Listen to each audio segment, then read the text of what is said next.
नमस्कार, सत श्री अकाल, आदाब। मेरा नाम मनदीप पुनिया है और आप सुन रहे हैं पंजाबी रेडियो यूएस से। मैं एक बार फिर हाजिर हूं नए बुलेटिन के साथ और शुरुआत करते हैं आज की मुख्य खबरों से। मंडी से बीजेपी की सांसद कंगना रनौत ने बयान देते हुए कहा है कि उनको हर कोई टारगेट कर रहा है और कंगना रनौत का यह बयान उस समय आया है जब उनकी फिल्म के ऊपर रोक लगा दी गई है। सिख संगठन और एसजीपीसी ने भी उनकी फिल्म पर रोक लगाने की बात कही है। इसके अलावा बीजेपी ने भी उन्हें ज़्यादा न बोलने की हिदायत दी है। आम आदमी पार्टी की राज्यसभा सांसद स्वाति मालीवाल ने अरविंद केजरीवाल के पीए विभव कुमार को सुप्रीम कोर्ट से जमानत मिलने के ऊपर अपनी प्रतिक्रिया दी है। उन्होंने कहा है कि आज सुनीता केजरीवाल लिख रही हैं कि उनके लिए सुकून का दिन है, लेकिन जिस दिन विभव कुमार ने उनको पीटा उस दिन वह सीएम आवास में ही मौजूद थी। आज जम्मू कश्मीर में कांग्रेस पार्टी ने अपने विधानसभा चुनाव को लेकर चुनाव अभियान की शुरुआत कर दी है। आज राहुल गांधी ने जम्मू कश्मीर में 2 रैलियों को आयोजित किया और दोनों में उन्होंने कहा कि वे जम्मू कश्मीर को दोबारा से पूर्ण राज्य का दर्जा दिलवाएंगे। आज़ादी के बाद यह पहली बार हुआ है कि भारत के किसी राज्य को यूनियन टेरिटरी में बदल दिया गया हो। आज पहलवान विनेश फोगाट और बजरंग पूनिया ने दिल्ली में राहुल गांधी से मुलाकात की है और कयास लगाया जा रहा है कि बजरंग पूनिया और विनेश फोगाट दोनों ही चुनाव लड़ने जा रहे हैं।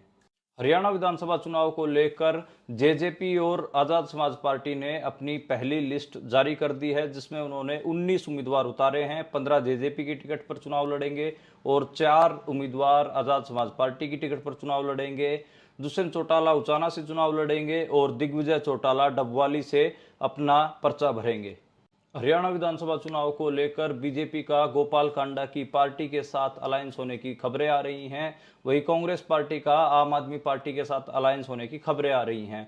पंजाब कांग्रेस के नेता प्रताप सिंह बाजवा ने कहा है कि लोकसभा में भी हरियाणा और दिल्ली में आम आदमी पार्टी के साथ कांग्रेस का समझौता हुआ था, लेकिन उसका कोई फायदा नहीं हुआ। इस विधानसभा चुनाव में भी कांग्रेस को आम आदमी पार्टी के साथ हरियाणा में अलायंस करने की कोई जरूरत नहीं है। पंजाब में होने जा रहे असेंबली के बाई इलेक्शंस को लेकर अकाली दल ने कमर कस ली है। अकाली दल ने हरसिमरत कौर बादल को गिदड़बाहा सीट की ड्यूटी दी है, वहीं हीरा सिंह गाबड़िया को बरनाला की सीट पर ड्यूटी सौंपी गई है।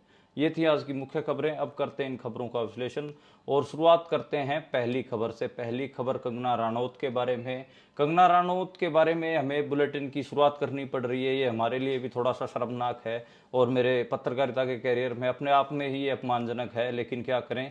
कंगना रनौत लगातार किसानों को, पंजाब को और लोगों जो लोग आंदोलन कर रहे हैं उनको लगातार टारगेट कर रही हैं। इस वजह से वो चर्चा में भी बनी हुई हैं। उनकी एक फिल्म भी आ रही है इमरजेंसी, उसमें वे बहुत खतरनाक और घटिया किस्म का राजनीतिक प्रोपेगेंडा कर रही हैं, जिसमें पंजाब और पंजाब के लोगों को बहुत खराब लाइट में दर्शाया गया है। इसको लेकर पंजाब में ठीक ठाक विरोध हो रहा है और संत भिंडरावाले को लेकर भी उसमें अनर्गल चीज़ें बोली गई हैं, जिसके कारण उनका ठीक ठाक पंजाब में विरोध हुआ है। एसजीपीसी ने भी विरोध किया है और पंजाब के सिख संगठनों ने भी उसका विरोध किया है। इसके कारण कहीं ना कहीं कंगना रनौत एक हिसाब से बीजेपी उनको इस्तेमाल तो करना चाह रही है अपने राजनीतिक प्रोपेगेंडा के लिए, लेकिन पिछले दरवाजे से। उसका कारण क्या है? जैसे ही कंगना रनौत ने किसानों के बारे में और किसान आंदोलन के बारे में, पंजाब के बारे में बयान दिए, तुरंत ही बीजेपी ने उन बयानों से किनारा कर लिया था और उनको चुप रहने की हिदायत दी थी। लेकिन वही उनकी फिल्म को वो फ्यूल कर रहे हैं कि वो फिल्म बने।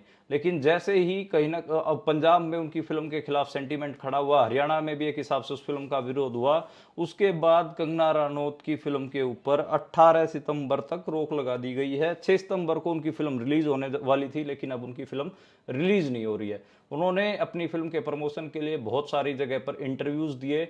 उन सारे इंटरव्यूज में कहीं ना कहीं उन्होंने पंजाब को भी टारगेट किया, किसानों को टारगेट किया और ऐसे लोगों को भी टारगेट किया जो आंदोलन करते हैं।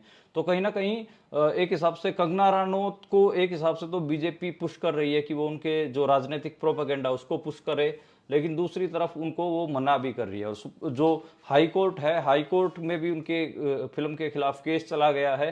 तो एक हिसाब से उन्होंने फिर ये बयान दिया है कि हर कोई उनका शिकार कर रहा है। तो उनका ये बयान इसलिए आया क्योंकि वो बीजेपी पार्टी से भी नाराज हैं, और जितनी भी संस्थाएं हैं, सेंसर बोर्ड हो, हाई कोर्ट हो, या फिर लोगों से तो नाराज हैं क्योंकि लोगों ने उनकी ठीक ठाक फजीहत कर रखी है। तो इस वजह से उन्होंने ये बयान दिया है। और ये मेरे पत्रकारिता करियर की सबसे मतलब शर्मनाक दौर होगा कि मैं आज कंगना रनौत के बारे में खबर देते हुए अपने बुलेटिन की ओपनिंग कर रहा हूं। अगली खबर की ओर बढ़ते हैं और अगली खबर है आम आदमी पार्टी की राज्यसभा सांसद स्वाति मालीवाल के बारे में। उन्होंने अरविंद केजरीवाल के पीए विभव कुमार के ऊपर मारपीट के आरोप लगाए थे और विभव कुमार को 100 दिन बाद सुप्रीम कोर्ट से जमानत मिल गई है। जब उन्हें जमानत मिली तो अरविंद केजरीवाल की पत्नी सुनीता केजरीवाल ने ट्विटर पर लिखा था कि आज बहुत सुकून भरा दिन है। इसको स्वाति मालीवाल ने मुद्दा बना लिया है और स्वाति मालीवाल ने यह कहा है कि मुख्यमंत्री अरविंद केजरीवाल की पत्नी सुनीता केजरीवाल उस दिन सीएम आवास में ही मौजूद थी जब स्वाति मालीवाल यानी मेरे साथ विभव कुमार ने मारपीट की थी। तो कहीं ना कहीं उन्होंने एक ही तीर से दो निशाने साधे हैं। विभव कुमार को तो घेरा ही घेरा है, साथ में अरविंद केजरीवाल की पत्नी सुनीता केजरीवाल को भी घेरने की कोशिश की है। आज एक हिसाब से सुनीता केजरीवाल के लिए एक हिसाब से कयामत की रात भी रहेगी। उस कयामत की रात मैं इसलिए कह रहा हूं क्योंकि कल सुप्रीम कोर्ट में अरविंद केजरीवाल की भी सुनवाई होने वाली है और ज्यादातर कानून की जानकार ये कयास लगा रहे हैं कि अरविंद केजरीवाल को भी अब आसानी से जमानत मिल जाएगी, क्योंकि उस केस में जितने भी लोग जेल में बंद थे सभी को जमानत मिल चुकी है। और ईडी के केस में तो कहीं ना कहीं अरविंद केजरीवाल पहले ही बाहर आ चुके हैं, उनके ऊपर केस कर रखा सीबीआई ने। तो सीबीआई के केस में भी कल जमानत मिल सकती है और फिर जेल से बाहर अरविंद केजरीवाल आ सकते हैं। तो ये इस वजह से सुनीता केजरीवाल की कयामत की रात रहेगी। अरविंद केजरीवाल बाहर आएंगे तो पार्टी में जिस किस्म के का माहौल चल रहा है तो शायद उसको वो जरूर सुधारने की कोशिश करेंगे। अगली खबर की ओर बढ़ते हैं। जो अगली खबर है वो जम्मू कश्मीर के चुनाव के बारे में है। आप सबको पता है कि 18 सितंबर, 25 सितंबर और 1 अक्टूबर को 3 चरणों में जम्मू कश्मीर के चुनाव होने जा रहे हैं। आज कांग्रेस पार्टी ने अपने विधानसभा चुनाव प्रचार का शंखनाद कर दिया है। राहुल गांधी ने आज जम्मू कश्मीर में 2 रैलियों को एड्रेस किया। उनकी रैलियों में उन्होंने जो पॉलिटिकल पोजीशन बोली, पॉलिटिकल पोजीशन उन्होंने ये बोला कि 1947 में जम्मू कश्मीर के लोगों ने राजाओं को भगाकर लोकतांत्रिक व्यवस्था को अपनाया था, लेकिन यहां पर वापस से बीजेपी ने लोकतांत्रिक व्यवस्थाओं को खत्म करके, चुनाव को खत्म करके गवर्नर को राजा बना दिया है और दोबारा से राजतंत्र स्थापित कर दिया है। उन्होंने ये भी कहा कि आजादी के बाद जम्मू कश्मीर इकलौता ऐसा सूबा है जिसके राज्य के अधिकार खत्म करके केंद्र शासित प्रदेश बनाया गया हो। उन्होंने ये वायदा किया कि उनके गठबंधन की सरकार आई तो वे जरूर जम्मू कश्मीर को दोबारा से राज्य का दर्जा दिलवाएंगे। आपको बता दें कि नेशनल कॉन्फ्रेंस और कांग्रेस पार्टी दोनों का गठबंधन हुआ है। ज्यादा सीटों पे नेशनल कॉन्फ्रेंस चुनाव लड़ रही है और उमर अब्दुल्ला ही इस गठबंधन के मुख्यमंत्री के कैंडिडेट हैं। अगली खबर की ओर बढ़ते हैं और अगली खबर भी राहुल गांधी के बारे में है। राहुल गांधी ने अमित शाह के बेटे जय शाह के ऊपर निशाना साधा है और बीजेपी के परिवारवाद के ऊपर भी निशाना साधा है। उन्होंने कहा कि बीजेपी बड़ा परिवारवाद करती है। अमित शाह के बेटे जय शाह ने कभी क्रिकेट का बैट नहीं पकड़ा, लेकिन उनको क्रिकेट का सबसे बड़ा पद दिया गया है, आईसीसी का चेयरमैन बना दिया गया। अब बताइए कि क्या ये परिवारवाद नहीं है? तो एक हिसाब से जय शाह के ऊपर राहुल गांधी ने तंज किया है और ये जो जय शाह वाला सवाल है वो काफी लंबे समय से पेंडिंग है। इसके ऊपर मैं अलग से एक इंटरव्यू भी करूंगा। कोशिश करूंगा कि जो पत्रकार शारदा उग्रा हैं उनसे मैं बातचीत कर सकूं ताकि जय शाह का सारा कारोबार आप तक मैं पहुंचा सकूं। अगली खबर की ओर बढ़ते हैं और जो अगली खबर है वो पहलवान विनेश फोगाट और बजरंग पूनिया के बारे में है। आज पहलवान विनेश फोगाट और बजरंग पूनिया ने दिल्ली में राहुल गांधी से मुलाकात की है। इस मुलाकात में क्या हुआ? इस मुलाकात में बजरंग पूनिया और विनेश फोगाट दोनों से राहुल गांधी ने पूछा कि आप बताइए मेरे से क्या चाहते हैं। मैं पर्सनली चाहता हूं कि बजरंग पूनिया चुनाव लड़ें क्योंकि उनकी कुश्ती की एक समय सीमा पूरी हो चुकी है, लेकिन विनेश फोगाट चुनाव ना लड़ें क्योंकि विनेश फोगाट की कुश्ती बची हुई है। लेकिन वहां पर विनेश फोगाट ने कहा कि वे भी कुश्ती लड़ना चाहती हैं। इसके कारण कहीं ना वो कुश्ती नहीं, वे भी चुनाव में उतरना चाहती हैं, माफी चाहूंगा। तो उन्होंने कहा कि वे भी चुनाव लड़ना चाहती हैं और वो आगे कुश्ती नहीं करना चाहती, परिवार में काफी दबाव है। तो एक हिसाब से दोनों ने ही चुनाव लड़ने की सहमति दी है, लेकिन ये बताया जा रहा है कि एक को ही टिकट दी जाएगी और टिकट शायद विनेश फोगाट को दी जाए। बजरंग पूनिया अपना नाम वापस ले सकते हैं, ऐसी खबरें आ रही हैं। लेकिन कहीं ना कहीं अगर दोनों पहलवान चुनाव लड़ते हैं तो मुझे लगता है कि जो आंदोलन इन्होंने जो पहलवान आंदोलन किया था उसकी क्रेडिबिलिटी थोड़ी सी कम होगी। और चुनाव मेरे हिसाब से विनेश फोगाट को नहीं लड़ना चाहिए था, लेकिन अब विनेश फोगाट चुनाव लड़ने का फैसला कर रही हैं तो ये उनका निजी फैसला है। विनेश फोगाट का नाम वैसे ही बहुत बड़ा हो गया था, बहुत मान सम्मान उन्होंने कमाया पूरी दुनिया में, और मोहम्मद अली जैसा उनका फिगर हो गया था, लेकिन अब वो मोहम्मद अली से एक एमएलए बनने विनेश फोगाट जा रही हैं। खैर ये उनकी अपनी पर्सनल मर्जी है। अगली खबर की ओर बढ़ते हैं, और अगली खबर दिल्ली से ही आई, और दिल्ली में गृह मंत्रालय की एक चिट्ठी आई। उस चिट्ठी में जो दिल्ली के गवर्नर हैं उनकी बहुत सारी पावर बढ़ा दी गई। इसको लेकर आम आदमी पार्टी खफा है। पहले तो ये सुनिए कि दिल्ली के जो गवर्नर हैं, गृह मंत्रालय ने उनकी क्या क्या ताकतें बढ़ाई हैं। उनकी ताकतें बढ़ाई गई हैं, पहले तो ये कि बहुत सारे जो नगर निगम के निकाय थे, बॉडीज थी, अर्बन बॉडीज थी और प्राधिकरण थे, जितने भी जो ऑटोनोमस बॉडीज थी, अब उनके चेयरमैन या उनके जो मेंबर्स होंगे उनकी नियुक्ति राज्यपाल खुद कर सकते हैं, उनको किसी से पूछने की जरूरत नहीं है। पहले हम सबको पता है कि दिल्ली की जितनी गवर्निंग बॉडीज थी उनमें कहीं ना कहीं मुख्यमंत्री का दखल रहता था, लेकिन अब मुख्यमंत्री की ताकतें कम कर दी गई हैं। पहले ही जो दिल्ली की पुलिस है वो दिल्ली के मुख्यमंत्री के पास नहीं होती, तो बिना पुलिस का राज्य मुख्य अब कहीं ना कहीं जो गवर्निंग काउंसिल, जो बड़ी बड़ी बॉडीज हैं, ऑटोनोमस बॉडीज हैं, उनको कहीं ना कहीं उनका भी गवर्नर को सौंप दिया गया है। तो इस हिसाब से दिल्ली का जो एक हिसाब से हम कहें कि जो फेडरल राइट्स थे दिल्ली के, वो तो और कमजोर किए गए हैं। और इसको लेकर आम आदमी पार्टी आज हमलावर है। आम आदमी पार्टी कह रही है कि ये केंद्रीयकरण है और ये तो कहीं ना कहीं लोकतंत्र से राजतंत्र की ओर जा रहे हैं। लेकिन आम आदमी पार्टी का स्टैंड आप लोगों को जम्मू कश्मीर के मामले में भी पता होना चाहिए। जब धारा 370 हटाई गई तो आम आदमी पार्टी ने उसका स्वागत किया था, जो कि गलत था।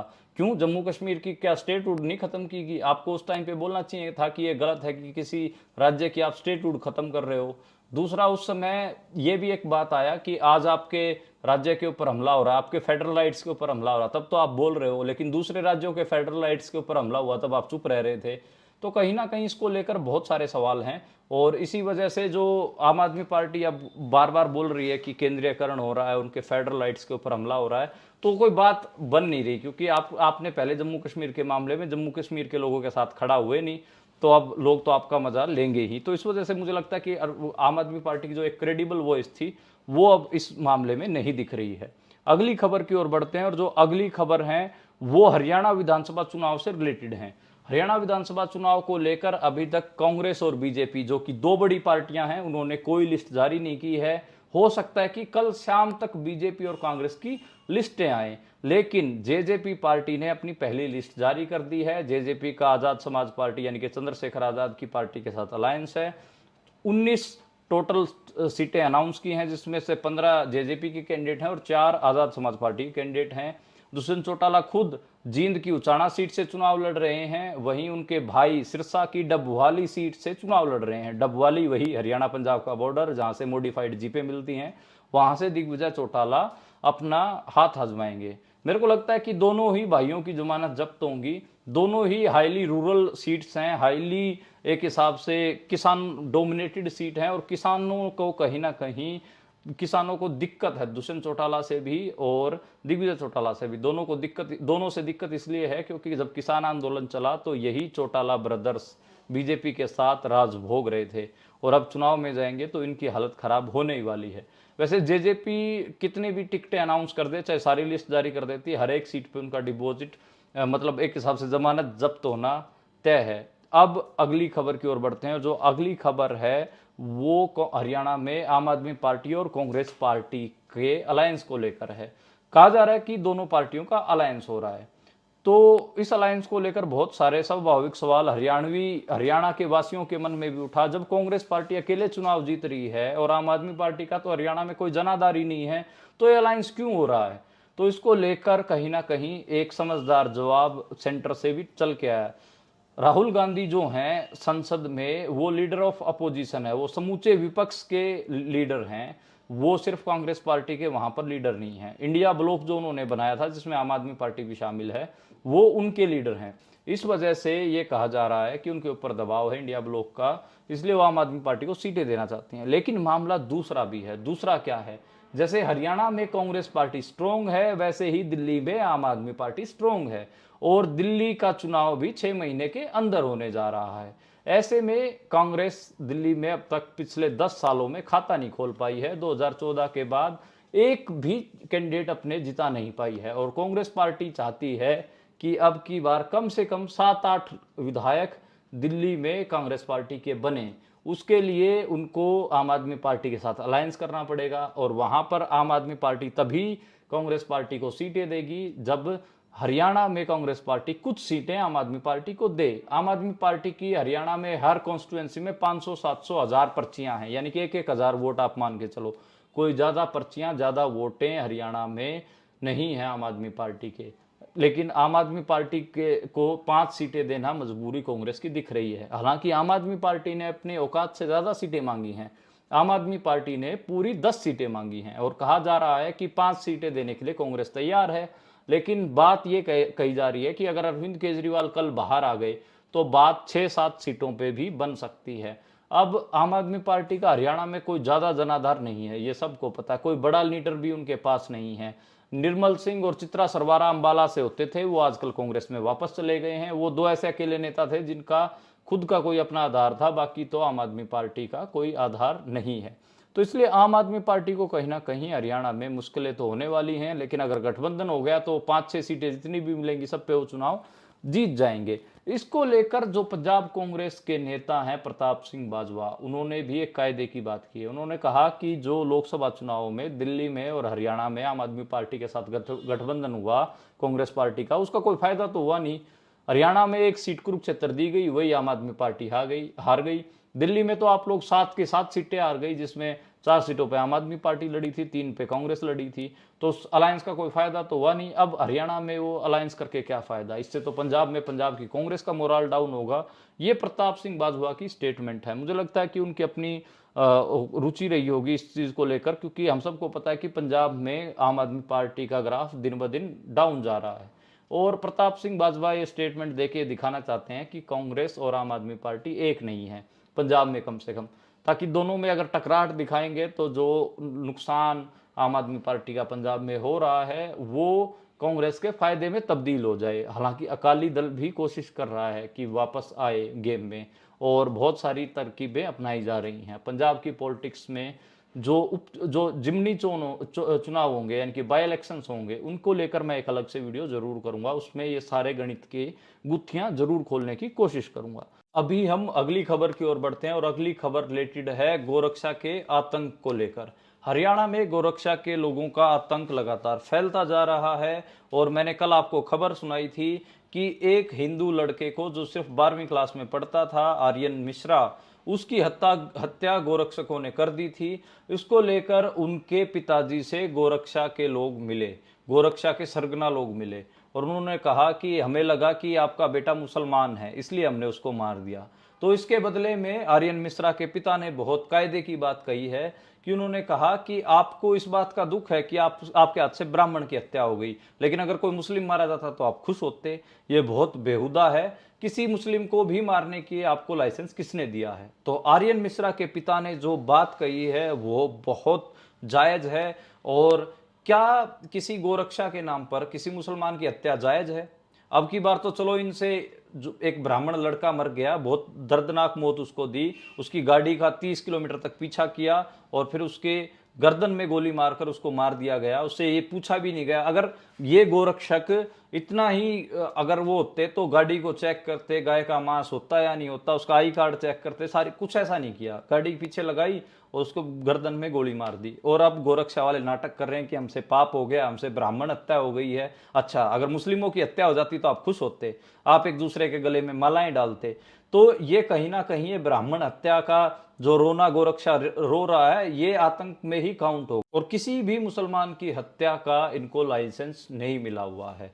लेकिन राज्य कहीं ना कहीं हरियाणा राज्य गो सेवा आयोग बना के और पुलिस के साथ इनकी मिली भगत करवा के बहुत कुछ करवाता है। और कहीं ना कहीं हरियाणा में बीजेपी की जो सरकार है वो सांप्रदायिक है और मुसलमानों की हत्याओं पर कहीं ना कहीं गौ सेवकों के ऊपर कार्रवाई नहीं करती है। ये ऐसे गोरक्षक हरियाणा में आतंक फैला रहे हैं। ये बहुत जरूरी बात है जो बहुत पहले कही जानी चाहिए थी। अगली खबर की ओर बढ़ते हैं, और जो अगली खबर है वो बीजेपी की टिकटों को लेकर है। बीजेपी की टिकटों की एक पहली सूची पूरी हो चुकी है जिसमें 60 नाम हैं, और टोटल 90 में से 60 नामों पर सहमति बन चुकी है। इसी को लेकर बीजेपी के अध्यक्ष जेपी नड्डा ने मीटिंग बुलाई है। उसमें हरियाणा के सारे प्रमुख नेता रहेंगे और उनकी कोशिश रहेगी कि जितने भी विवाद इससे रिलेटेड हैं वो सुलझा लिए जाएं। सूची तो कांग्रेस की भी बन गई है और कांग्रेस ने भी 66 नामों को फाइनल कर लिया है। 25 सीटिंग विधायकों को टिकट दी जा रही है।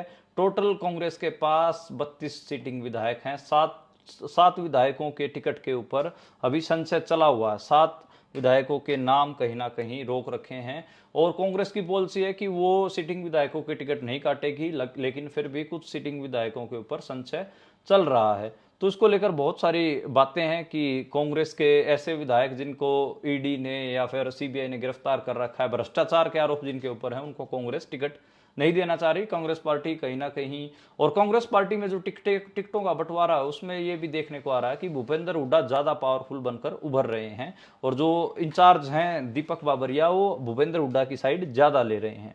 अगली खबर की ओर बढ़ते हैं, और अगली खबर कुमारी शैलजा के बारे में है। कुमारी शैलजा ने यह कहा है कि सीएम पद का फैसला हाईकमान करेगा, हुड्डा की चलने जैसी कोई बात नहीं है। बीजेपी में तो जो मुख्यमंत्री और जो अध्यक्ष हैं उन दोनों की अलग अलग सुर हैं, वो दोनों ही मुख्यमंत्री कुर्सी के लड़ रहे हैं। हमारे कांग्रेस पार्टी में कोई टूट नहीं है। तो शैलजा तो चाहती हैं कि वो मुख्यमंत्री बने, लेकिन हुड्डा कमजोर कैंडिडेट नहीं है। हालांकि हुड्डा बहुत सारी ऐसी गलतियां कर रहे हैं जिसकी कहीं ना कहीं हाईकमान अपने नजर पे बनाए हुआ है, और हाईकमान को हुड्डा से अब दिक्कतें आ रही हैं। हुड्डा बहुत ज्यादा मनमानियां कर रहे हैं। तो इसलिए कुमारी शैलजा एक तो महिला हैं, दूसरी दलित हैं। हरियाणा में आज तक एक भी दलित सीएम नहीं बन पाया है, एक भी महिला सीएम नहीं बन पाई हैं। इसलिए इस चीज का फायदा कुमारी शैलजा को हो सकता है। और कुमारी शैलजा, मानो या ना मानो, हरियाणा में नंबर 2 नेता हैं, और कांग्रेस पार्टी उनको नेग्लेक्ट नहीं कर सकती, क्योंकि अगर हम बात करें 28% जाटों के वोट हैं, तो 22% वोट हरियाणा में दलित वोट भी हैं। अगर हरियाणा में कांग्रेस को जीतना है तो उनको दलित वोट बैंक चाहिएगा, तो तभी कहीं ना कहीं किसी गणित में कांग्रेस पार्टी आ पाएगी। इसलिए कुमारी शैलजा को ऐसे नेग्लेक्ट नहीं कर सकती। एक ऐसी वजह है जिसके कारण कुमारी शैलजा को नेग्लेक्ट कांग्रेस पार्टी नहीं कर पा रही है, और वो सीएम पद की दावेदार बनी हुई है। आज के लिए इतना ही। कल दोबारा मुलाकात होगी नई खबरों के साथ, नए बुलेटिन के साथ। आप देखते और सुनते रहिए पंजाबी रेडियो।